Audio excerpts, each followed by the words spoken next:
திராவிட channel நண்பர்களுக்கு வணக்கம். இது ஒரு முக்கியமான தகவல். இப்போ பார்த்திங்கன்னா, ராமன் ஆண்டால் எனக்கென்ன, ராவணன் ஆண்டால் எனக்கென்ன அப்படின்னு சொல்கிற நண்பர்கள் இந்த வீடியோவை பார்க்க வேணாம். ஏன்னு சொன்னால், நீங்கள் எதை பற்றியும் கவலைப்படுற கேரக்டர் கிடையாது. உங்களுக்கு இந்த தகவலை சொல்கிறதும் சரி, பாறையில் தண்ணி ஊற்றுறதும் சரி. அதனால் நீங்கள் இதை பார்க்காதீங்க நண்பர்களே. இதை யாரெல்லாம் கேட்கணும் தெரியுங்களா? நம்மளை யார் ஆட்சி ஆளணும், யாருக்கு நம்ம ஓட்டு போடணும் அப்படின்னு நினைக்கிறவங்க இந்த வீடியோவை பாருங்கள்.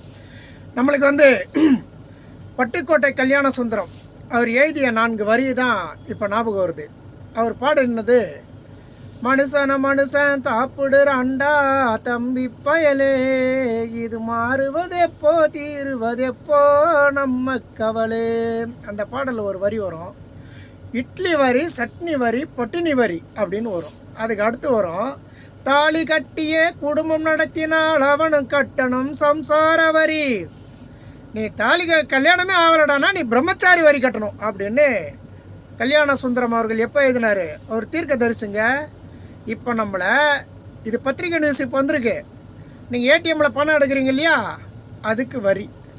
பேங்க்கில் போய் நம்ம பணம் போடுறோம் இல்லைங்களா, நம்ம நண்பர்களுக்கு ஒரு 5000 அனுப்புவோம், 2000 அனுப்புவோம், வசதி படித்தவங்க லட்சக்கணக்கில் அனுப்புவாங்க, அதுக்கு ஒரு வரி. பேங்க்கில் பணம் இருந்தால் கரெக்டுன்னு வச்சோம் பார்த்தீங்களா, அதுக்கு ஒரு வரி. இப்போ டிமாண்டினேஷன் கொண்டு வந்தாங்க, அதாவது பண மதிப்பீடு. நீ பணம்லாம் வீட்டில் வச்சுக்கூடாது, அது செல்லாத பணம் ஆகிடும், பேங்க்கில் போட்டுருன்னு ஒரு சட்டம் கொண்டு வந்தாங்க. நம்ம எல்லோரும் கொண்டு போய் இருந்த 1000 500லாம் கொண்டு போய் பேங்க்கில் போட்டோம், அதுக்கு ஒரு வரி. இப்போ பார்த்தீங்கன்னா சாப்பிட்டோன்னே ஃபோன்பே ஜிபே அப்படின்னு சொல்லிட்டு நம்ம ஸ்கேன் பண்ணுற பற்றிலாம் செல்லு எடுத்துகிட்டு போயிட்டு இதெல்லாம் நம்ம கண்ணுக்கு தெரியாமையே போயிடும். 50 பைசா 1 ரூபா இப்படியெல்லாம் மத்திய அரசாங்கம், அதாவது நேரடியாக நம்மக்கிட்ட காசு கொடுன்னு கேட்கல, அவங்க டிஜிட்டல் இந்தியா அப்படின்னு ஒரு இது உருவாக்கி நம்ம பொதுமக்களிடமிருந்து இவர்கள் வாங்கிய பணம் எவ்வளோ தெரியுங்களா? 35,000 கோடி. 35,000 கோடி நம்மளது இல்லை அப்படின்னு நினைக்காதீங்க. ஒவ்வொரு குடிமகனுடைய பணமும் அதில் அடக்கும்.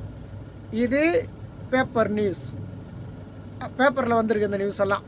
ஆக அடுத்து நம்ம இதோடைய அமைச்சர் யாருன்னு பார்த்தீங்கன்னா, மரியாதைக்குரிய ஃபைனான்ஸ் மினிஸ்டர் நிர்மலா சீதாராமன் அவர்கள் தான் இப்போ இதனுடைய மினிஸ்டர்.